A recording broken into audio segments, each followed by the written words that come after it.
livro foi escrito, obviamente, antes da eleição, né?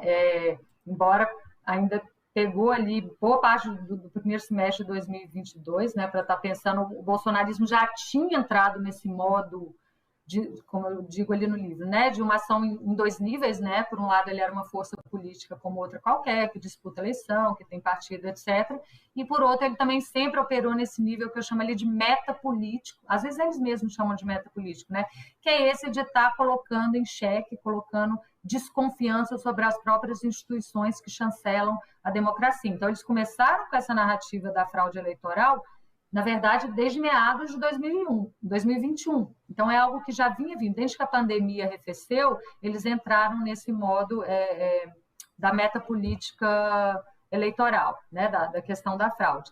Então, era, de certa forma, prevista que, caso o Bolsonaro perdesse, né, poderia haver um acirramento, né, como acabou acontecendo aí em janeiro no dia 8 de janeiro. Agora, o fato de o Lula ter ganhado ainda, na verdade, não o Lula, eu diria que a frente ampla progressista, né? Claro que a figura do Lula é bastante importante, o livro fala também da importância dessas figuras, né, que conseguem agregar um segmento populacional eleitoral grande em torno delas, e sem dúvida Bolsonaro e Lula são pessoas únicas nesse sentido no Brasil hoje, né? Então isso mostra, por um lado, a força carismática, né, a força agregadora de uma figura como o presidente Lula, mas eu acho que também mostra, de um ponto de vista mais sistêmico, que é o ponto de vista do livro, que esses públicos antiestruturais, que são públicos que crescem e vicejam, ajudados por essa estrutura da internet que a gente tem hoje, que se contrapõe, não só se contrapõe ao público central,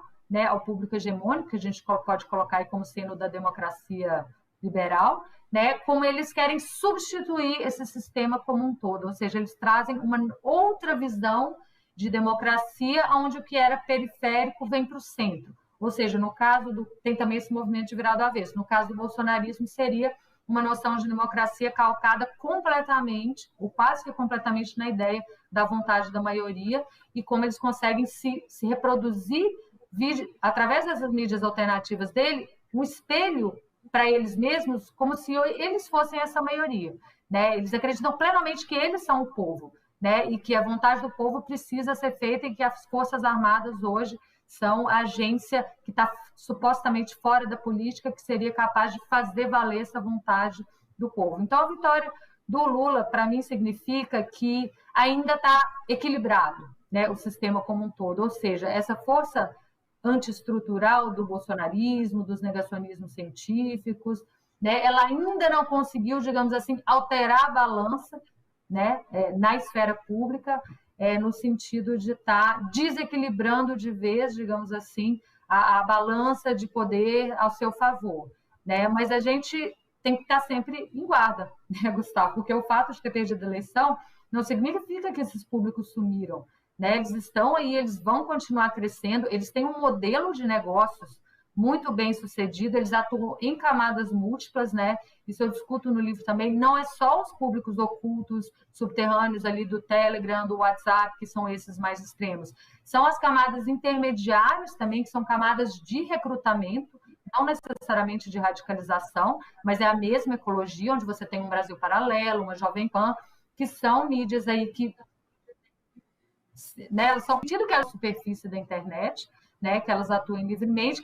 mas o que elas fazem é incutir a semente da desconfiança, incutir a semente da dúvida no usuário comum, né, no cidadão leigo, e essas pessoas vão sendo puxadas para o extremo do sistema, e a partir daí elas podem ser, sim, radicalizadas dentro dessas tocas de coelho que a gente tem aí na internet, nos aplicativos de mensagem, né, e isso vai continuar.